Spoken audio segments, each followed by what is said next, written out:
क्या राहुल गांधी बनेंगे भारत के अगले प्रधानमंत्री? पूरा सच।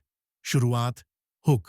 दोस्तों, आज का सवाल सिर्फ एक सवाल नहीं, बल्कि करोड़ों कांग्रेस समर्थकों का सपना है। क्या राहुल गांधी कभी प्रधानमंत्री बनेंगे? क्या वह मोदी और बीजेपी की दीवार को तोड़ पाएंगे? अगर आप भी कांग्रेस पार्टी के समर्थक हैं, अगर आप भी यह जानना चाहते हैं कि आपके नेता का भविष्य कैसा है, तो यह वीडियो आपके लिए है।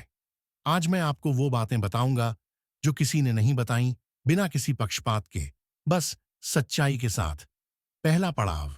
नेहरू गांधी परिवार की विरासत। भाइयों और बहनों, राहुल गांधी किसी साधारण परिवार से नहीं आते। ये वही खानदान है जिसने भारत को आजादी के बाद दिशा दी। इंदिरा गांधी, लौह महिला, जिन्होंने पाकिस्तान को 1971 में धूल चटाई। राजीव गांधी, युवा प्रधानमंत्री, जिन्होंने भारत को कंप्यूटर युग में लाया। सोनिया गांधी, जिन्होंने 2004 में बीजेपी को धूल चटाई और यूपीए सरकार बनाई। लेकिन सवाल है, क्या सिर्फ नाम काफी है? क्या विरासत ही सब कुछ है? जवाब है नहीं। और यहीं से शुरू होती है राहुल गांधी की असली कहानी। दूसरा पड़ाव। संघर्ष के वे दिन याद है वो समय? 2014, जब मीडिया राहुल गांधी का मजाक उड़ाती थी, पप्पू कहकर उनकी हंसी उड़ाई जाती थी, हर बयान को तोड़ मरोड़ कर पेश किया जाता था। लेकिन दोस्तों, असली नेता की पहचान संघर्ष में होती है, सुख में नहीं। 2019, फिर हार। पार्टी टूटने लगी, नेता भागने लगे, पूरा देश कह रहा था कांग्रेस खत्म हो गई। लेकिन राहुल गांधी ने हार नहीं मानी। तीसरा पड़ाव, वो मोड़ जिसने सब बदल दिया। और फिर आया भारत जोड़ो यात्रा का ऐतिहासिक क्षण। 3,570 किलोमीटर पैदल चले, 145 दिन लगातार लोगों से मिले, कन्याकुमारी से कश्मीर तक एक धागे में पिरोया पूरे भारत को। दोस्तों, यहीं से बदली कहानी। लोगों ने देखा एक नया राहुल गांधी, जमीन से जुड़ा, मेहनती और दृढ़ निश्चयी। सोशल मीडिया पर ट्रेंड बदलने लगे, युवा जुड़ने लगे, विरोधी भी उनकी मेहनत की तारीफ करने लगे।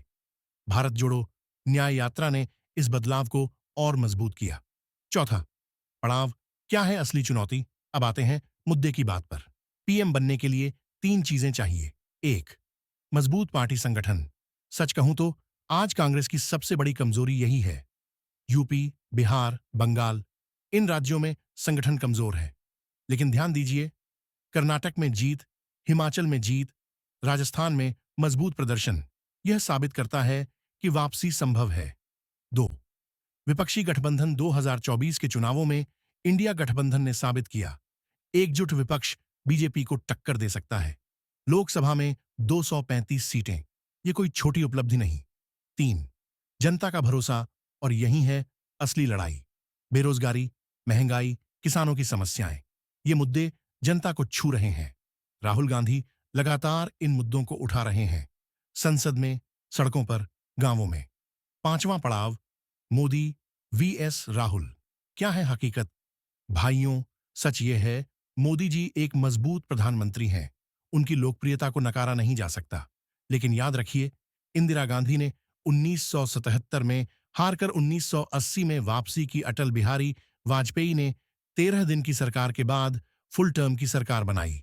मनमोहन सिंह को कोई नहीं जानता था, फिर भी पीएम बने। राजनीति में कुछ भी स्थायी नहीं होता, न हार न जीत। छठा पड़ाव, क्या है संभावनाएं? अगले 5 सालों में क्या हो सकता है? परिदृश्य 1, अगर कांग्रेस यूपी बिहार में मजबूत होती है, 2029 में प्रबल दावेदार बन सकती है। परिदृश्य 2, अगर क्षेत्रीय दलों का गठबंधन मजबूत रहता है, राहुल गांधी पीएम बन सकते हैं। परिदृश्य 3, अगर मोदी जी के बाद बीजेपी में नेतृत्व संकट आता है, तो कांग्रेस का सुनहरा मौका। सातवां पड़ाव, हमें क्या करना चाहिए? दोस्तों, अगर आप कांग्रेस समर्थक हैं, तो सिर्फ उम्मीद रखना काफी नहीं। जमीनी स्तर पर काम करें, अपने इलाके में पार्टी को मजबूत करें, युवाओं को जोड़ें, सोशल मीडिया पर सकारात्मक संदेश फैलाएं, मुद्दों की बात करें, व्यक्तिगत हमले नहीं, नीतियों पर बात करें, एकजुट रहें। विपक्ष की एकता ही ताकत है। निष्कर्ष, आशा, विश्वास और संभावना। तो दोस्तों, अंतिम जवाब क्या है? हाँ, राहुल गांधी प्रधानमंत्री बन सकते हैं। यह आसान नहीं है, यह जल्दी नहीं होगा, लेकिन यह असंभव भी नहीं है। इतिहास गवाह है, राजनीति में चमत्कार होते हैं। 1977, 2004, 2024, हर बार विशेषज्ञ गलत साबित हुए। राहुल गांधी के पास है नेहरू गांधी परिवार की विरासत, युवा ऊर्जा और जुनून, भारत जोड़ो की सफलता से मिला आत्मविश्वास। संसद में प्रभावी नेतृत्व, विपक्ष की एकता का केंद्र बिंदु। अब जरूरत है सिर्फ एक चीज की, हमारे साथ, हमारे विश्वास की। आपसे एक गुजारिश, अगर आप भी मानते हैं कि राहुल गांधी में पीएम बनने की क्षमता है, तो इस वीडियो को लाइक करें, शेयर करें अपने साथी कांग्रेसियों के साथ। कमेंट में बताएं आप क्यों मानते हैं राहुल गांधी में। सब्सक्राइब करें ताकि राजनीतिक विश्लेषण से जुड़े रहें। याद रखिए, हार वो है जो प्रयास करना छोड़ दे, और राहुल गांधी ने प्रयास नहीं छोड़ा। आखिरी बात, इंदिरा गांधी ने कहा था, मेरे दादा ने स्वतंत्रता के लिए लड़ाई लड़ी, मैं लोकतंत्र के लिए लड़ती हूं। आज राहुल गांधी भी उसी लोकतंत्र की रक्षा के लिए लड़ रहे हैं। प्रश्न यह नहीं कि वो कब पीएम बनेंगे, प्रश्न यह है, क्या हम उनका साथ देने के लिए तैयार हैं। जय हिंद, जय भारत, जय कांग्रेस। कमेंट में जरूर बताएं आपको यह विश्लेषण कैसा लगा, और क्या आपको लगता है 2029 कांग्रेस का साल हो सकता है।